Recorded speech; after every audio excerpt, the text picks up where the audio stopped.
Buenas tardes compañeros, mi nombre es Lluvia. Yo les voy a presentar el tema de dispepsia. Para empezar, hay que empezar a definir qué es dispepsia. La dispepsia es más conocida como gastritis. La dispepsia es un grupo o tiene un grupo de síntomas variados que se localiza en la región abdominal alta.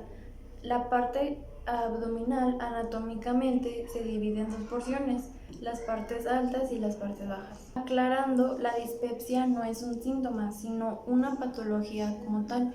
Su principal síntoma de la dispepsia va a caracterizar el dolor o el malestar que se va a localizar en el abdomen superior. Recordando anatómicamente que el abdomen se divide en 9 cuadrantes. Los cuadrantes son de arriba hacia abajo, que es epigastrio, mesogastrio e hipogastrio.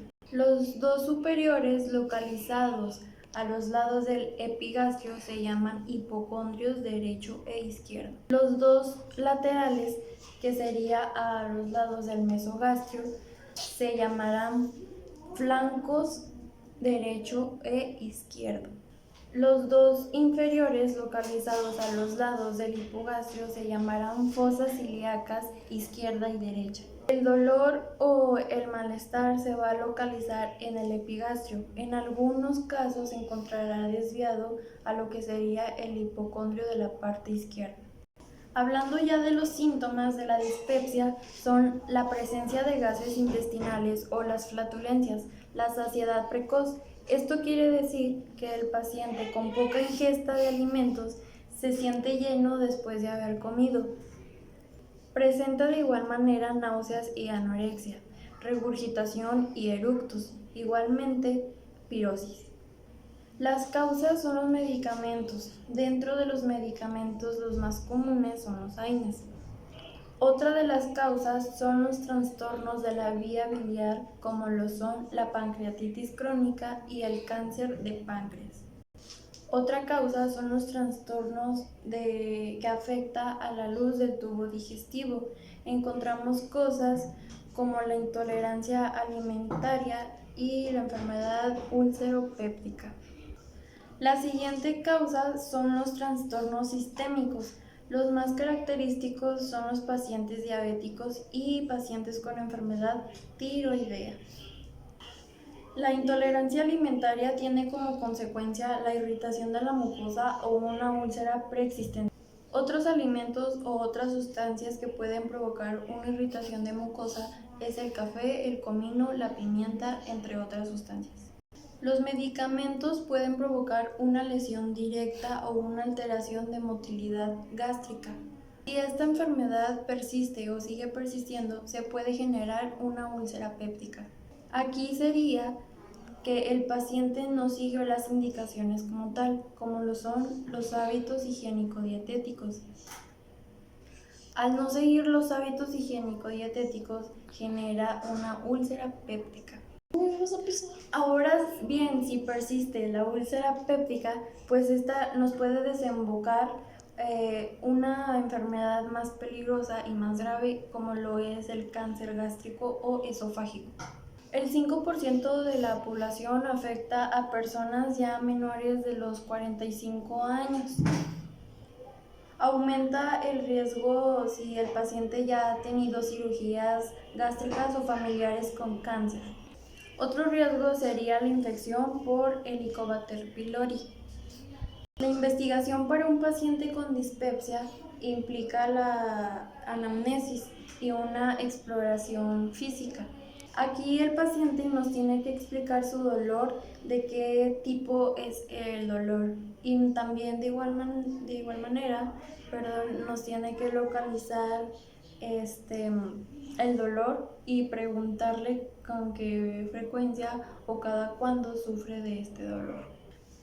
En la anamnesis es igual preguntar el tiempo desde cuándo empezó con el dolor, preguntar si consume medicamentos. Ahí es donde nosotros sabremos si el paciente consume algún medicamento tipo AINE.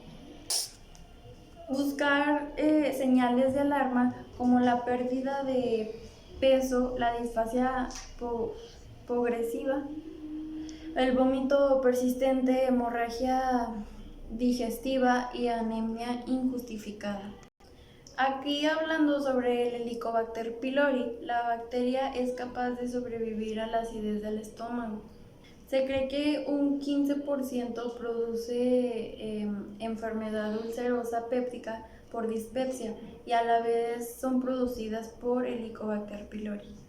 Como ya lo dije, la bacteria Helicobacter pylori puede sobrevivir a la acidez estomacal, mas sin embargo, digámoslo así, no es que quiera estar ahí la bacteria, sino que esta bacteria modifica el pH del estómago.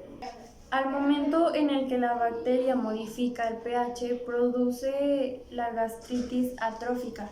Esta se va a atrofiar en las glándulas subcritas del estómago que produce el ácido para disminuir la producción de este tipo. Cabe mencionar que la acidez del estómago es útil para generar absorción de ciertas vitaminas, como lo son las vitaminas de tipo B. Si faltaran vitaminas de tipo B en nuestro cuerpo, aquí tendríamos consecuencias como lo son la anemia. Tenemos los factores emocionales o factores psicosociales. Son la ansiedad, la depresión, la histeria y la hipocondria. O igualmente alguna situación de estrés. Una persona que sufre de estrés constante va a sufrir una hipersecreción de catecolaminas. Entre el 30% y el 10% de personas con dispepsia con prueba de Helicobacter pylori tienen una enfermedad ulcerosa péptica asociada. La mayoría de los restantes, la mayoría de la población tiene dispepsia funcional o ERGE. Ahora bien, discutimos lo que serían los datos de alarma, o sea, los datos que nos indique nuestro paciente. Unos datos de alarma que nos indique que nuestro paciente se está complicando, ya sea en el caso de no tener ninguno de estos datos, hablamos de una dispepsia no complicada. Primeramente, en el diagnóstico nos daremos cuenta que presenta una dispepsia, más que nada por los síntomas que nos dice nuestro paciente, ya sea el dolor o la pirosis o el mismo reflujo. Si aquí se amerita un tipo de estudio más a fondo, podemos realizar una endoscopía de alta diagnóstico. De igual manera, se puede realizar pruebas para diagnosticar si el paciente tiene o no una infección por Helicobacter pylori. Y en caso de que la prueba salga positiva de que el paciente sí tenga Helicobacter pylori, tratar la infección. De igual manera, si no queremos hacer ningún tipo de estudio diagnóstico a través de clínica, podemos realizar un tratamiento de tipo empírico. Podemos darle medicamentos que delimiten la secreción del ácido estomacal. El tratamiento de Helicobacter pylori solo tenemos el pantoprazol de 40 miligramos que se deberá tomar 2 veces al día, antibióticos como la amoxicilina y la claritromicina que se deberán tomar 2 veces al día cada una. Si la infección persiste, hay que indicar otro ciclo. Continuaremos con la enfermedad por reflujo gastroesofágico o por sus abreviaturas como ERGE. Primeramente, recordando anatómicamente, el esófago es un tubo muscular de forma cilíndrica. Este tubo muscular lo encontramos directamente debajo de la faringe y va a comunicar boca y faringe con el estómago y sus funciones son transportar la comida hacia el estómago. Este tubo muscular tiene como longitud aproximada de 30 centímetros y este tubo muscular está localizado entre la vértebra cervical 6 y 7 hasta la vértebra torácica 11. Tiene 3 porciones: cervical, torácica y abdominal. Ahora bien, cabe mencionar que es diferente el ERGE con el reflujo. Primeramente, hay una disfunción del esfínter esofágico, o sea, que el esfínter esté evitando que la comida y el ácido gástrico se regrese hacia el esófago. Aquí los pacientes que son más probables a tener ERGE son pacientes con hernia hiatal, pacientes con obesidad y muy rara a la vez las pacientes embarazadas.